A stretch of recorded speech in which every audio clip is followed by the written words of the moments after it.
Hello നമസ്കാരം, എല്ലാവർക്കും ഊട്ടിയിൽ നിന്നുള്ള മറ്റൊരു വ്ളോഗിലേക്ക് സ്വാഗതം. അപ്പോൾ നമുക്ക് കാഴ്ചകളിലേക്ക് കിടക്കാം.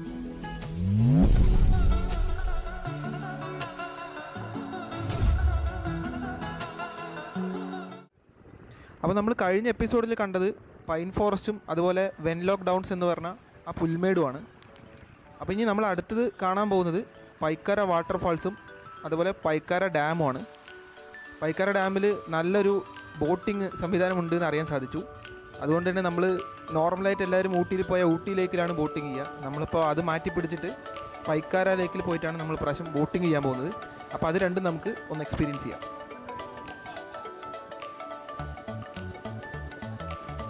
അപ്പോൾ നമ്മൾ ഇത്രയും ദൂരം യാത്ര ചെയ്തതിൽ ഈ ഒരു റൂട്ട് അല്പം മോശമായിട്ട് തോന്നി, റോഡിൻ്റെ കണ്ടീഷൻ.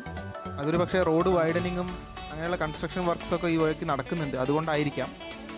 റോഡ് അത്യാവശ്യം കുണ്ടും കുഴിയും ഗട്ടർ നിറഞ്ഞ റോഡുകളാണ്. ഇപ്പോൾ ഡ്രൈവ് ചെയ്യുമ്പോഴൊക്കെ നമ്മൾ നല്ലോണം സൂക്ഷിച്ചിട്ട് വേണം ഡ്രൈവ് ചെയ്യാൻ. കാരണം കുറച്ച് നല്ല രീതിയിലുള്ള റോഡ് കിട്ടും, അത് കഴിഞ്ഞ് പെട്ടെന്നായിരിക്കും കുഴികളൊക്കെ വരുന്നുണ്ടാവുക. ഇപ്പോൾ നമ്മൾ പൈക്കാര ഡാമിൻ്റെ ഫ്രണ്ടിൽ എത്തിയിട്ടുണ്ട്. ആ കാണുന്നതാണ് പൈക്കാര ഡാം. അപ്പോൾ നമുക്ക് വണ്ടി കുറച്ചപ്പുറത്തായിട്ട് പാർക്ക് ചെയ്തിട്ട് ഇവിടെ വന്ന് ഇവിടുത്തെ കാഴ്ചകളൊക്കെ ഒന്ന് കാണാം. അത്യാവശ്യം ടൂറിസ്റ്റൊക്കെ അവിടെ എത്തിയിട്ടുണ്ട്. അപ്പോൾ ഈ കാണുന്ന ബ്രിഡ്ജ് ക്രോസ് ചെയ്തിട്ടാണ് നമ്മളിപ്പോൾ ഇങ്ങോട്ട് വന്നിരിക്കുന്നത്.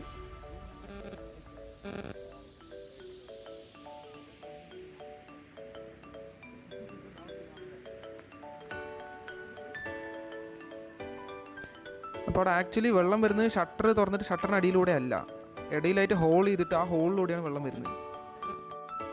ഇപ്പോൾ നമ്മുടെ തൊട്ട് മുന്നിലായിട്ട് കാണുന്നതാണ് പഴയ ബ്രിഡ്ജ്. അതിപ്പോൾ ഒരു സ്മാരകം പോലെ അവിടെ തന്നെ നിൽക്കുന്നുണ്ട്.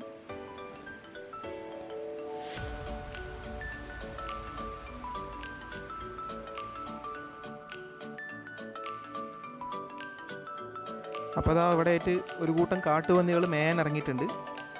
അപ്പോൾ അവരങ്ങനെ ആ പഴയ പാലത്തിലൂടെ നമ്മുടെ അടുത്തേക്ക് വരുന്നതാണ് തോന്നുന്നത്.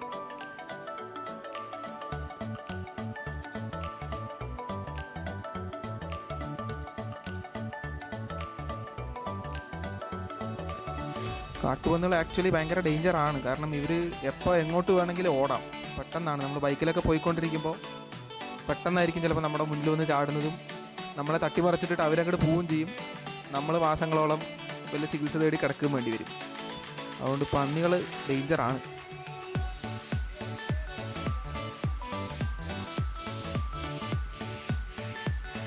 എനിക്ക് തോന്നുന്നു ഇത് അവരുടെ സ്ഥിരം റൂട്ടാണെന്നാണ് തോന്നുന്നത്. കാരണം അവർ നോർമലായിട്ട് ഒരു വഴിയിലൂടെ അങ്ങനെ വന്നു അങ്ങനെ പോകുന്നുണ്ട്. ആൾക്കാരുടെ ഇടയിൽ കൂടെ തന്നെയാണ് പോകുന്നത്. ആരും ഒന്നും ചെയ്യുന്നൊന്നുമില്ല.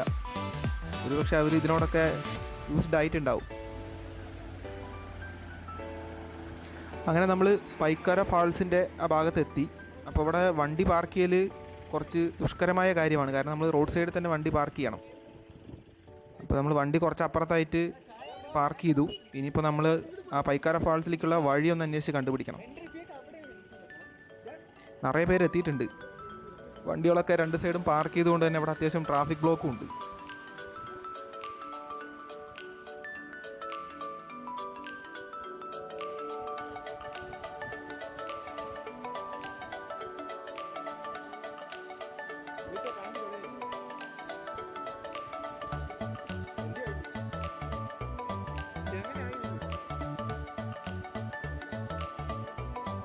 അപ്പോൾ കുറേ നേരം നല്ല തണുപ്പത്ത് നമ്മൾ ടൈം സ്പെൻഡ് ചെയ്തുകൊണ്ട് ഓരോ ചായയൊക്കെ കുടിച്ചിട്ട് നമുക്ക് വാട്ടർഫാൾസിൻ്റെ അങ്ങോട്ട് പോകാമെന്ന് തീരുമാനിച്ചു.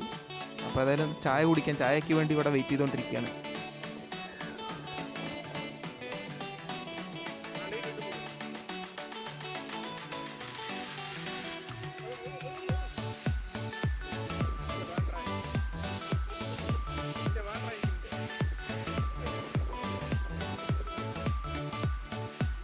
അപ്പോൾ നമ്മൾ നല്ല ചൂട് ചായയൊക്കെ കുടിച്ച് കുറച്ച് മുളക് ബജിയും ഒക്കെ കഴിച്ച് നമ്മളിനിപ്പോൾ ആ വാട്ടർഫാൾസിൻ്റെ ഭാഗത്തോട്ട് നടന്നുകൊണ്ടിരിക്കുകയാണ്. അപ്പോൾ അത് ഏകദേശം ഒരു 1/2 കിലോമീറ്ററിൻ്റെ അടുത്ത് നമുക്ക് ഇവിടെ നിന്ന് നടക്കാനുണ്ട് എന്നാണ് അറിയാൻ സാധിച്ചത്. അപ്പോൾ ഇനിയിപ്പോൾ ഏതായാലും നമുക്ക് അങ്ങോട്ട് പോയിട്ട് നോക്കാം.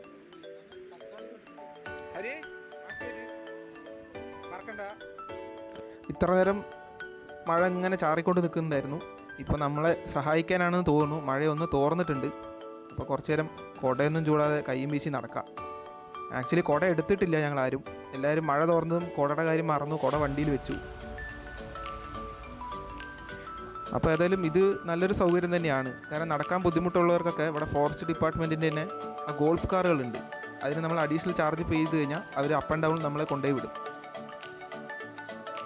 ഇതാണ് പൈക്കാര വാട്ടർഫോൾസിൻ്റെ എൻട്രൻസ്. അപ്പോൾ ഗേറ്റിൻ്റെ മുന്നിലായിട്ട് തന്നെ നമ്മൾ കോവിഡ് നെഗറ്റീവ് സർട്ടിഫിക്കറ്റ് അല്ലെങ്കിൽ ഡബിൾ ഡോസ് വാക്സിൻ എടുത്തതിൻ്റെ സർട്ടിഫിക്കറ്റ് പ്രൊവൈഡ് ചെയ്യണം. അതേപോലെ തെർമൽ ചെക്കിംഗ് ഉണ്ട്. അപ്പോൾ നമ്മൾ എൻട്രൻസിലെ പ്രൊസീജിയറൊക്കെ കഴിഞ്ഞു, ടിക്കറ്റൊക്കെ എടുത്തു, നമ്മൾ അകത്തോട്ട് കയറി. ഇനിയിപ്പോൾ ഇവിടെ നിന്ന് ഈ കാണുന്ന വഴിയിലൂടെ നമ്മൾ കുറച്ചു ദൂരം നടന്നു പോകണം.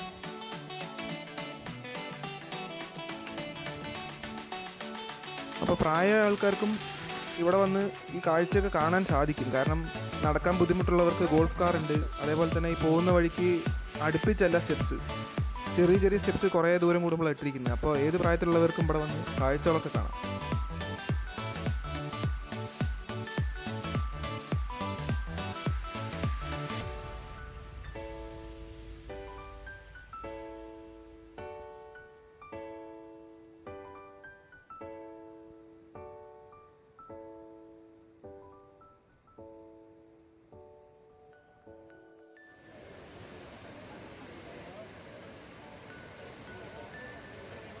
അപ്പോൾ നമ്മുടെ ഈ മുന്നിൽ കാണുന്നതാണ് പൈക്കാര വാട്ടർഫോൾസ്. അപ്പോൾ അത് ശരിക്കും കേട്ടപ്പോൾ എൻ്റെ മനസ്സിൽ അതിരപ്പള്ളി പോലെയൊക്കെ ആയിരുന്നു ഉണ്ടായിരുന്നത്. അപ്പോൾ ഇതേതായാലും അങ്ങനെയല്ല. ഇതെന്താ പറയുക, ചെറിയ ചെറിയ സ്റ്റെപ്പുകളായിട്ട് പല തട്ടുകളായിട്ട് ഇങ്ങനെ വെള്ളം ചാടിക്കൊണ്ടിരിക്കുന്ന ഒരു കാഴ്ചയാണ്. പക്ഷെ കാണാൻ നല്ല ഭംഗിയുണ്ട് കേട്ടോ. രണ്ട് സൈഡും നല്ല പച്ചപ്പുള്ള വനങ്ങളും അതിൻ്റെ നടുവിലൂടെ ആ വെള്ളത്തിന് തന്നെ നല്ല തെളിച്ചുണ്ട്. നല്ല ഫ്രഷായിട്ടുള്ള വെള്ളം.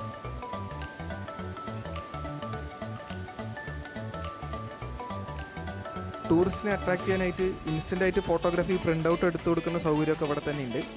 അപ്പോൾ നമ്മൾ അവിടെ പോയി പോസ് ചെയ്ത് കഴിഞ്ഞ് കഴിഞ്ഞാൽ അവർ തന്നെ ഫോട്ടോ എടുത്ത് നമ്മുടെ ഫോട്ടോ അപ്പോൾ തന്നെ പ്രിൻ്റ് ഔട്ട് എടുത്ത് നമുക്ക് തരും.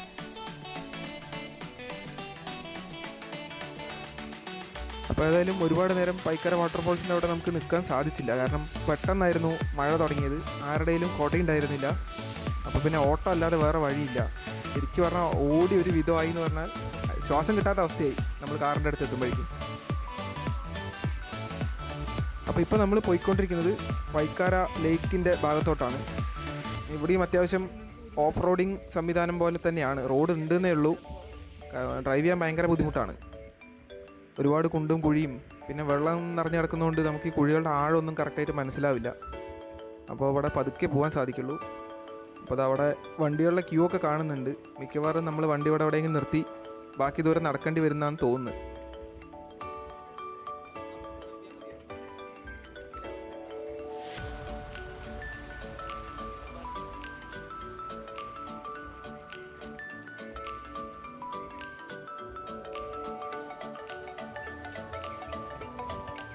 അപ്പോൾ നമ്മൾ വണ്ടി കുറേ അപ്പുറത്തായി പാർക്ക് ചെയ്തു. ഇപ്പോൾ നമ്മൾ ആ ബോട്ടിങ്ങിൻ്റെ ആ ഗാലറിയുടെ അവിടെ എത്തിയിട്ടുണ്ട്. താഴത്ത് ഒരുപാട് പേര് ബോട്ടിനായിട്ട് വെയിറ്റ് ചെയ്യുന്നത് കാണുന്നുണ്ട്. അപ്പോൾ കുറച്ച് ദൂരം ഇറങ്ങിയിട്ട് വേണം നമുക്ക് അങ്ങോട്ട് പോകാനായിട്ട്. അപ്പോൾ കുറച്ച് നേരം കാത്തു നിൽക്കേണ്ടി വരും. അത്യാവശ്യം നല്ലോണം മഴയുണ്ട്.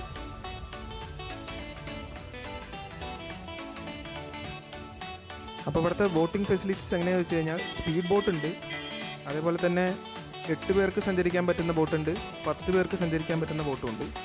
പെഡലിംഗ് ബോട്ട് ഇവിടെ അവൈലബിൾ അല്ല. അപ്പോൾ ഏതായാലും മഴയുള്ളത് കൊണ്ട് നമുക്ക് ഓപ്പണായിട്ട് പോക്ക് ബുദ്ധിമുട്ടാണ്. അപ്പോൾ നമ്മൾ ഏതായാലും റൂഫുള്ള ബോട്ടിനായിട്ട് വെയിറ്റ് ചെയ്യാൻ തീരുമാനിച്ചു.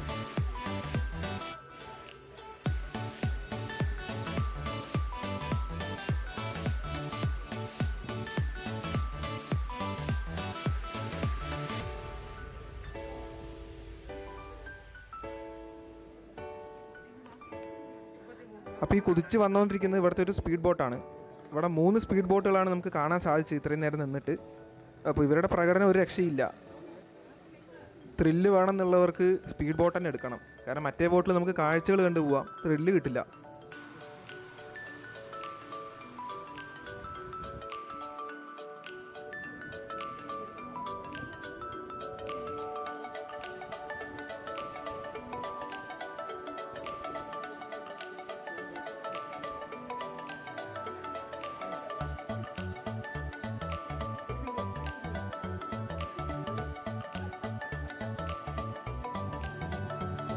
അങ്ങനെ കുറേ നേരം കാത്തു നിന്ന് നമ്മളും അവസാനം ബോട്ട് എടുത്തു.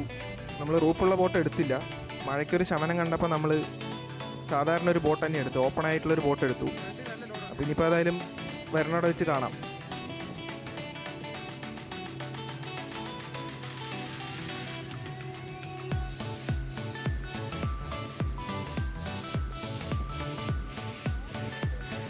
അപ്പോൾ പൈക്കര ലേക്കിലും വെള്ളം നല്ല തെളിഞ്ഞ വെള്ളം തന്നെയാണ്. അതേപോലെ സൈഡിലെ കാഴ്ചകളും നല്ല രസമുണ്ട്. ചെറിയ ചെറിയ തുരുത്തുകളും നല്ലോണം മരങ്ങൾ നിറഞ്ഞ കുന്നുകളും നല്ല രസമുണ്ട്.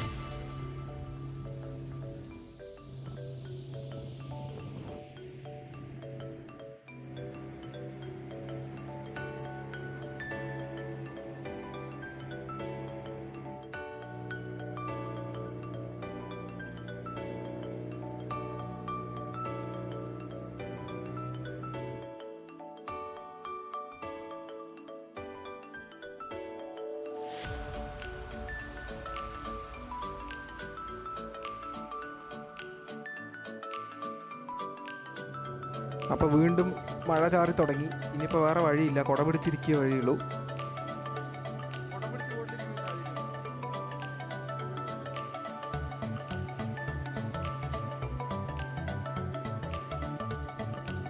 അപ്പോൾ ഏതായാലും സ്പീഡ് ബോട്ടുകൾ അതാ ആ സൈഡിലൂടെ ഇങ്ങനെ ചീറി പാഞ്ഞ് വരുന്നുണ്ട്. അവരൊരു മത്സരത്തിലാണെന്നാണ് തോന്നുന്നത്. അവരിങ്ങനെ വെള്ളത്തിൻ്റെ മുകളിൽ ഇങ്ങനെ മുട്ടിയില്ല എന്നുള്ള രീതിയിൽ ഇങ്ങനെ കുതിച്ച് പാഞ്ഞുകൊണ്ടിരിക്കുകയാണ്. കാഴ്ച കാണാൻ നല്ല ഭംഗിയുണ്ട്.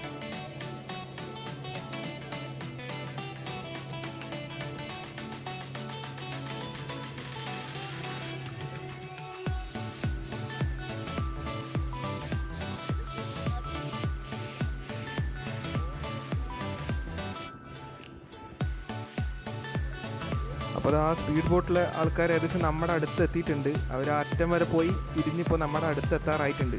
അപ്പോൾ നമ്മുടെ അടുത്തുകൂടെ അവർ ചീറിപ്പാഞ്ഞ് പോകുന്ന തോന്നുന്നത്.